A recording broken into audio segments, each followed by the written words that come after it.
Bogota Horror Film Festival. So here we are in Bogota, Colombia, only I'm not. I'm actually in Los Angeles, California. How you doing, Robin? I really wish I could be there with you. How do you want to start? Do you want to start or do you want me to start? Let's have you lead the dance since you're more of an expert at this than I am. I've done a lot of these, but I've never actually done something like this before. My background, I came out to Hollywood in like 1979. By 1980, I had written a movie called The Fun House. It was made by Tobe Hooper at Universal Studios. And shortly afterwards, I was introduced by a new agent to Stan Lee from Marvel Entertainment. I worked on the original Doctor Strange, the original Captain America, and the original Fantastic Four. I've always loved horror, fantasy, and science fiction, and almost everything I've ever done, including a project I did for Eddie Murphy Productions over at Paramount Pictures, had elements of fantasy in it. But I never thought that I would wind up doing a movie, executive producing and presenting a movie in Bogota, Colombia. But it happened. And how did it happen? Instagram. We admired each other's posts. When you sent me one of your cuts of the movie, I could not believe the location, how incredibly exotic looking it is.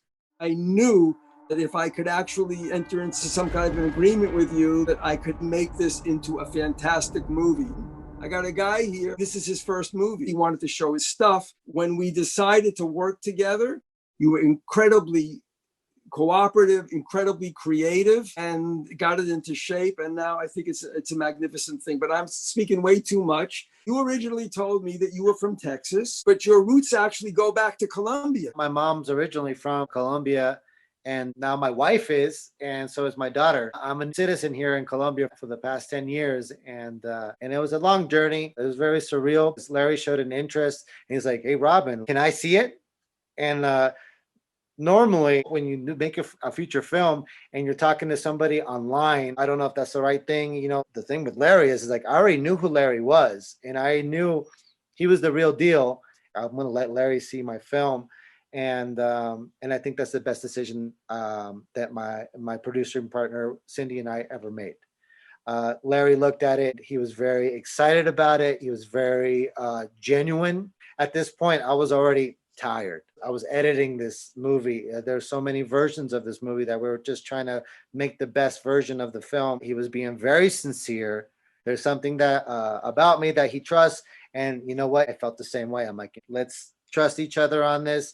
And we did this. Every single day, excluding the Sabbath and the Jewish holidays that we were right in the middle of, we were in contact. When we're in the meeting, you better start taking notes. He knows what he's talking about. He knows his structure. He knows he's a writer. He's a producer. And that's what makes me very comfortable working with Larry. He looked at the film. He was very excited about things, but there was things that needed to be changed. Originally, the film was a black and white film, and it was like kind of like a film noir, artsy little art house thing that I was doing. And we just got to take out some elements and reshuffle some things and add some more ambience to it. I have 20 years of directing commercials, music videos. I'm always confident of what I do, but this is the time. Like all my training came down to just like, Robin, you need to shut up and listen. He's like molding the film, and what he's doing really makes sense, and it just made it 1,000 times better. Larry challenged me as a filmmaker. I wrote and directed and shot this film and edited it. But when Larry goes, I need to change this. We need some sound here. We need some VFX here. I'm the guy that has to do everything. It took me 3 days to be like, oh, this guy, he really knows what he's talking about. So I really have to just really take in what he's saying and try to bring out the artisticness in me to express what he wants to do with that scene. And that was the entire process. It was only possible because of two very important reasons.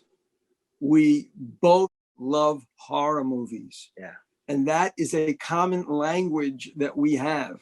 And I'm sure everybody out there loves horror movies, which is why you're at a horror festival. When I'm talking about story structure and we need this and we need that, I'm giving him examples of films. He's seen all the same movies that I've seen. So that when we're talking about how you do something, to go positive and then negative, and then you got to let the audience breathe for a minute, and then all of a sudden, then you give it to him. He understands that instinctively. In the past, when I found people where I see potential in what they've done, and I actually start corresponding with them, they don't want to hear anything. Your ego gets in the way. I didn't have that problem here at all. There were a couple of times I had to apologize if I was coming on too strong. Larry's an intense man. When he wants something, he is going to get it. But I always listen, and I always want to know what your point of view is and what it is you were trying to do here. It's a great story. All the elements were there. Yeah. And to me, doing a horror movie which mixes gangsters, but it also has a supernatural element in it. This is a morality tale. And my favorite kind of horror movie is the morality tale. I just had a blast. I was energized by your youth. And I hope you might have been tempered a little bit by my age. We were completely empowered because we were really tired. We were like almost running at 3 years. And there was a lot of people that were like, hey, what happened to this? What's going on? And I had to remind everybody that we're an independent production company in Colombia. We're just a handful. It's just me, my producing partner, Cindy, and our 3 sound guys. I couldn't even believe it, because the footage is so spectacular. I feel like I've discovered someone. I am as excited about this film now as I was when I had a director friend of mine once tell me I have to see this Spanish-speaking film called Open Your Eyes. We were going to try to get the rights to that to make the English language version of it. Yeah. And then it got gobbled up and it was turned into Vanilla Sky. This guy is so amazing. I said to him, wouldn't it really be nice if we could have a couple of shots here? And he says, oh, I can do that. One of the shots that he does is, I couldn't believe he pulled it off, is so powerful. That's basically it. Anything else you want to tell the folks out there about how much fun you had working on this? As far as the production side, that when we filmed, there was so much crazy things going on. A lot of people, they're like, be careful because you're a gringo. It's a beautiful place, but it's super dangerous. We shot in Las Cruces for 86 days, thanks to La Sescru Enlace, Batalla, 3X, Mao, David. They helped us out with security, which was amazing because it's a place where you don't want to be caught, especially with cameras, lights, actors in the middle of the street. We're one of the first horror films to ever film in this neighborhood. And that to me is just a complete honor. It was a very guerrilla style production because of the environment. I respect so much Robert Rodriguez. He's the master of guerrilla style. I was a poor kid growing up. I didn't have film schools or anything like that. So I just learned from analyzing films and reading a lot of books.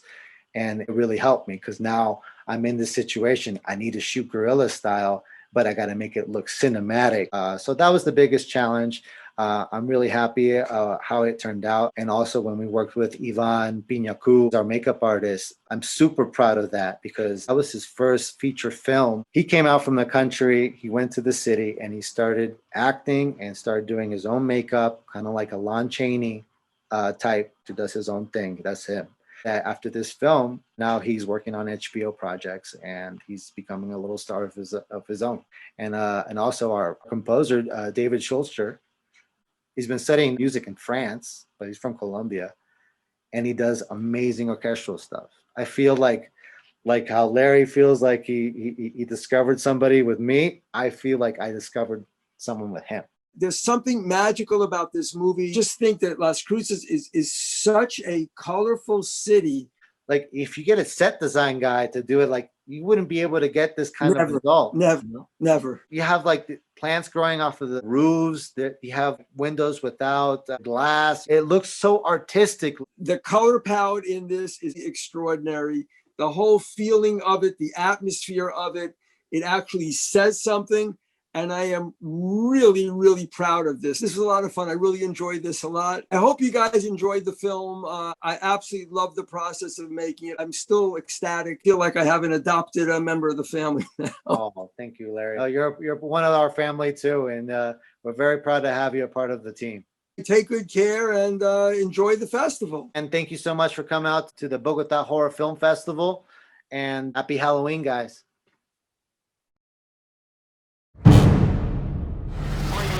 Units 10-1 Alpha, 322. Please respond to a 34 Pacific Drive for 130. The property is being reported to contain suspicious activity. J1, please approach with caution for 127.